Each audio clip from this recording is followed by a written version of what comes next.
لو أنزلنا هذا القرآن على جبل لرأيته خاشعا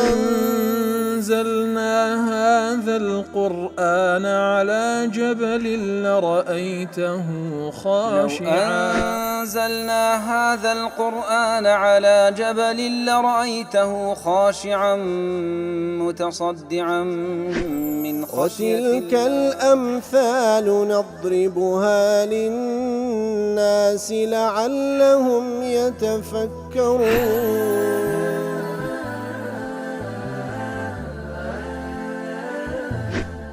الحمد لله والصلاة والسلام على رسول الله وعلى آله وصحبه ومن والاه. السلام عليكم ورحمة الله. برزان خوشحال لوانه 884 لوانه كاني تفسير قرآني في رزبهم وخزمتان ومن بس رزامني رب العالمين وهوادان بأوي السودي لور بقرن. أعوذ بالله من الشيطان الرجيم. بسم الله الرحمن الرحيم. أيشركون ما لا يخلق شيئا وهم يخلقون. والله خوشويستان خواهي قرد فرمي أيشركون ما لا يخلق شيئا كسانك إذا كان الشريك لقال الله سبحانه وتعالى كواهيس توانا خلقياني لكاتك دا نكر توانا خلقياني بلكو بخوشان مخلوقا ديارة ولا دواء أو دواءات ذكا خواهي قرد باز لتاريخي شرك دكا بداية شرك دا لتاريخي بشريت كوا زياتر لمسألة مندالة ودروز دبيكاتك ودوها وسرزور حزالة مندالة لدواء أويش كزول لخواده بارين وخواي يقولون داري صاغيان بي بخشي كبيان دبخشي أو ذا الشريك لبو خواي يقولون بريادن لو من دالي كبياني بخشي وكلواني رابردوش باس ما كرد إتر عجيبة يعني كسانة إذا كان الشريك لقال خواه سبحانه وتعالى كوا أو ذاتي كده برسل بي خالق بي سبحانه وتعالى يقل صفاته كاني معبود أو يكوالا بخالق بي يتر أوان دين كسانة إذا برسل كوا توانا خلقيانية نك توانا خلقين بخوشيان مخلوقا إنزال لا تفسير معاجز الله وإذا تركنا قضية الخلق التي يعجز عنها الشركاء كواتا ضلي نكر أقرب وازن موضوعي وجبين كوا أواني ككراين الشريك لبو خواه سبحانه وتعالى توانا خلقيانية أقرب وازن مظهر خلقي يجبينين ونظرنا فيما هو أهون من الخلق بلغو التماشاش تيشكا وكين كم تريج لمسألة خلقه كالنصر بالمساعدة والمعاونة ضد الأعداء باش وناتوان خلق بكن أدي أوتوانان هيكوا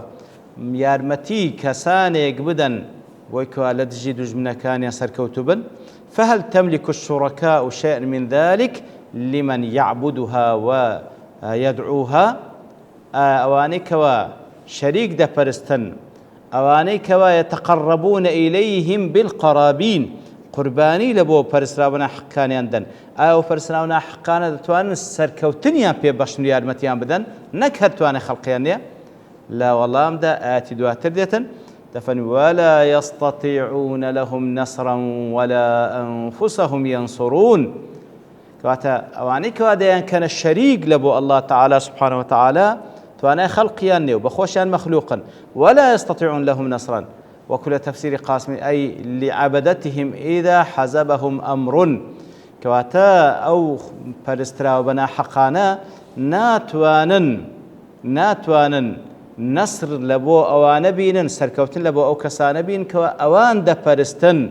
كاتي كوا بيوستيان بيهي نصرا أي بجلب نفع أو دفع ضر ناتوان النفع شيان لبو دابين بكنو ناتوان زرر شيان لي بدور بخنوا لبو أواني كوا أوان دا برستن بنا حق نكل لبو أواني برسترا وكانيان بلكو ولا أنفسهم ينصرون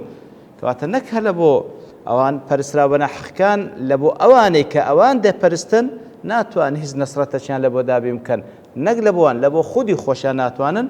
دابين بكن إذا اعترتهم حادثة من الحوادث كاشتيشيان بسر دابي أو برسراونا حقانا ناتوان خوشيان بسر بيخن وأخوة يقول دفرمي وإن يسلبهم الذباب شيئا لا يستنقذوه من أو آتي سورة الحاج كأخوة يقول دفرمي أواني كواد دفرسترين لغير الله تعالى هر هميان كوبنا ناتوان ميشك خلق بكن هر هميان كوبنا ناتوان ميشك خلق بكن نكهر ناتوان ميشك خلق بكن بلكو أغير أو ميشك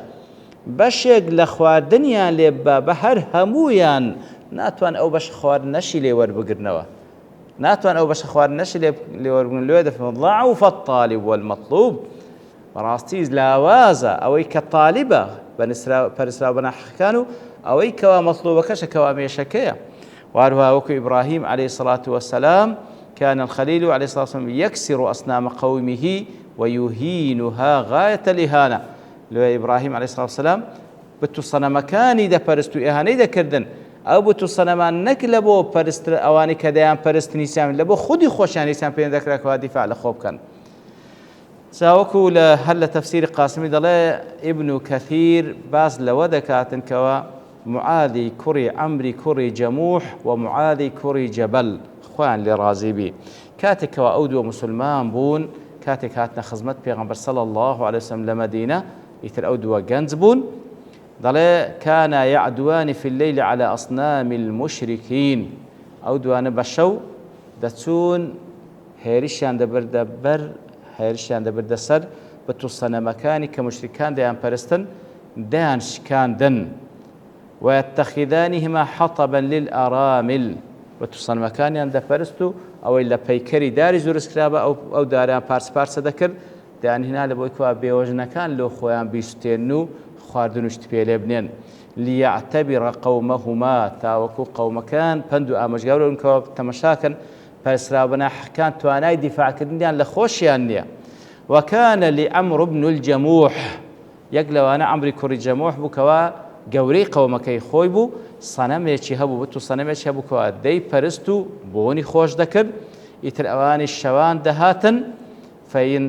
فينكسانه على رأسه ويلطخانه بالعذرة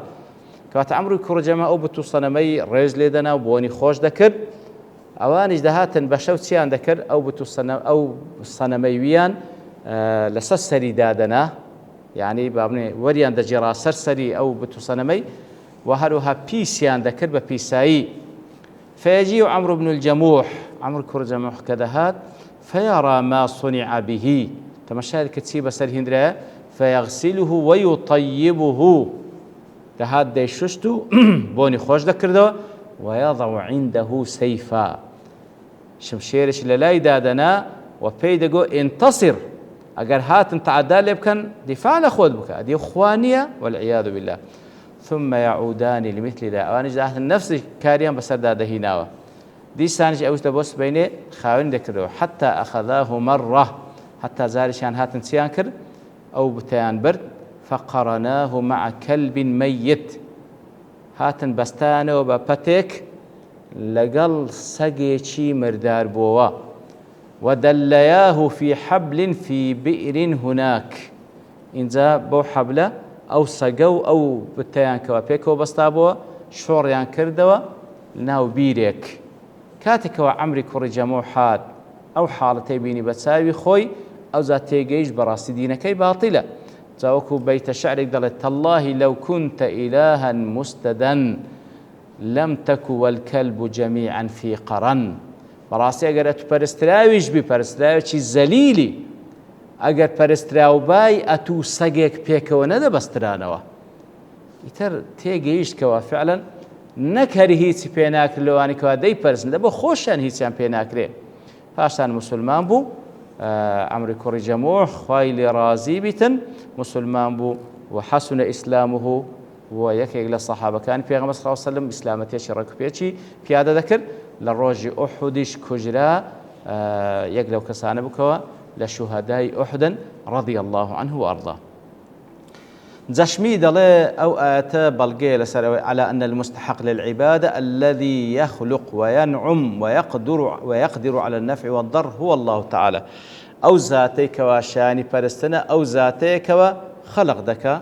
ناز نعمت بخشي تواناي هيا كواسود ببخشي وزررش لابدا سعديش دلي فإذا كانت لا تخلق شيئا ولا مثقال ذرة بل هي مخلوقة يتر برستراوكاني بنا حق ناتوان شتێک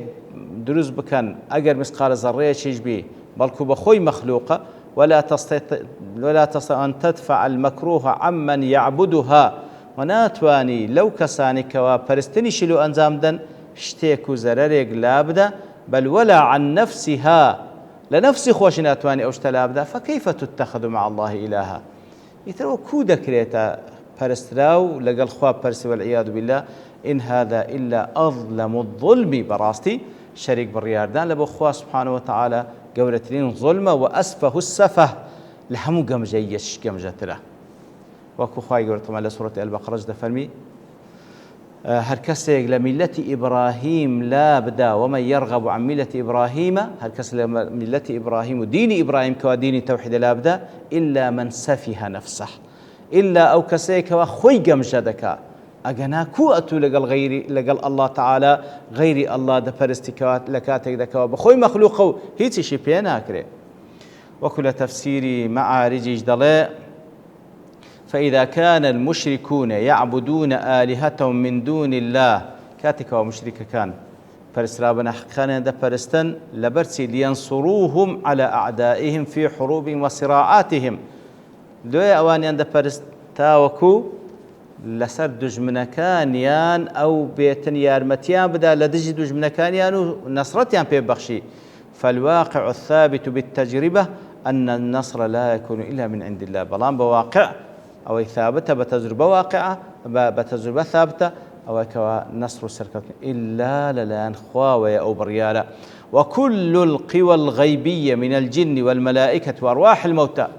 همو قوة غيبية كان هذا غيبية كان أو يزن أو ملائكته يأخذ أرواح مردية كان لم يعطيها الله شيئا من إمكانات النصر خواهي قول هز إمكانيات الشركة بيناوش إلا بأمر الله أو بإذن إلا بفرمان خواه بإذن خواه لا دواء يدفرمي وإن تدعوهم إلى الهدى لا يتبعوكم سواء عليكم أدعوتموهم أم أنتم صامتون أجر داوان لبكي ودعوان لقلبكي لبو هداية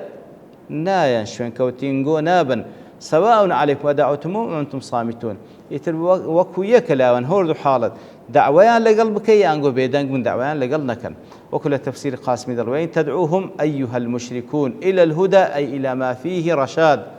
كواتأجر دعوي بكن أي مشرك كان لبولاي هداية لا يتبعوكم إلى مرادكم وطلبكم يتربوا الشواء دفرمي بونا وأشلك دروين تدعوهم إلى أن يهدوكم وإن تدعوهم إلى يهدوكم كواتأجر داوالا بتوصل مكان خوتان بكن كوا هدايتان بدن وداوان لبكن كما تطلبون من الله الخير والشر كاتأجر داوا لو بتوصل ما نبكن كوا هدايتان بدن هر وكو داوا لخوادكن ولا خير ولا شر لا يجيبوكم كما يجيبكم الله أوان ولامتان نادن وهر وكو خوا ولامتان داتو سبحانه وتعالى لقوله تعالى فادعوهم فليستجيبوا لكم كنتم صادقين كواتا دي داوان ليبكن باولام تامدنو اگر راز دكن اوانا خوانا والعياذ بالله شان فرستنن لا تفسيري معارج اي وين تدعوهم الى القيام بعمل صالح اگر داوان ليبكن كردويش تساق كان فيه هدى داوان ليبكن كردويش ساق انزام بدن كوا او كردويش ساق هدايتي تدا لا تبعكم بجوتان ناكن مهما ألححتم عليهم في الدعوة كدعوة لو بتوصلماني خوتان بكن كوا كردويش ساق أنزام بدن كوا هداية تيدا أوا بجورالي تانا كان هرتسند إلحاحيا اللي بكن لدعوة كاريكتان لبرسي لأنهم جمادات أنا زمادا أو بتوصلمانات زمادا ومن ترمزون بها إليهم غير ممكنين من التأثير فيها بشيء نكهر بخودي أو بتصنمانا أو شتاني كانوا كرديتان الرمز لبوان طبعا أوان كاتك أو بتصنمان ده فرز دانجو بتصنمانا زورق لوانا دانجو بتصنم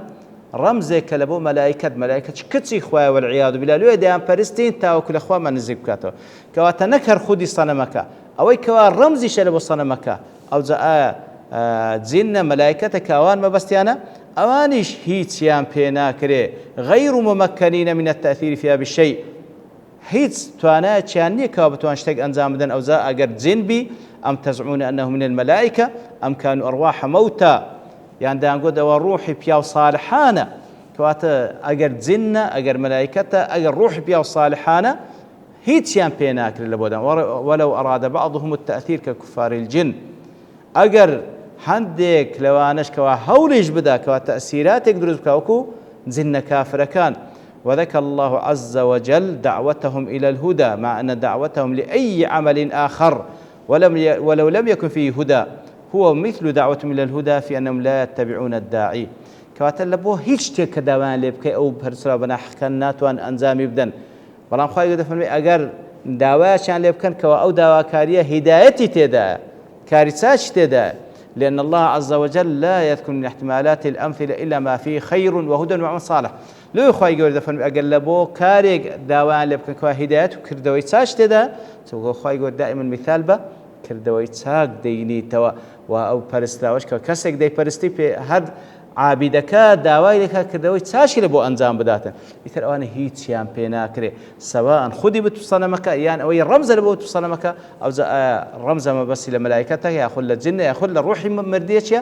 هیچیان پێ ناکرێ بەبێ خوای گەورە سبحانه وتعالى سواء عليكم أدعوتموهم أم أنتم صامتون. ئیتر دیارە ئاەت کەشتی تری تێدا ما باس بکەین بەڵام لەبەر تەوابوونی کات دەوەستین بە پشتوانی خوای گەورە لەوانەی داهاتوو دێنەوە خزمەتی. وصلى الله وسلم على نبينا محمد وعلى آله وصحبه أجمعين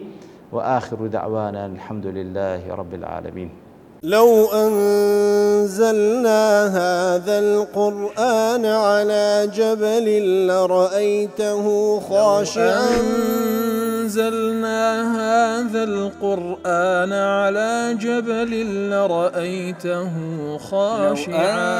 أنزلنا هذا القرآن على جبل لرأيته خاشعا متصدعا من خشية الله. وتلك الأمثال نضربها للناس لعلهم يتفكرون.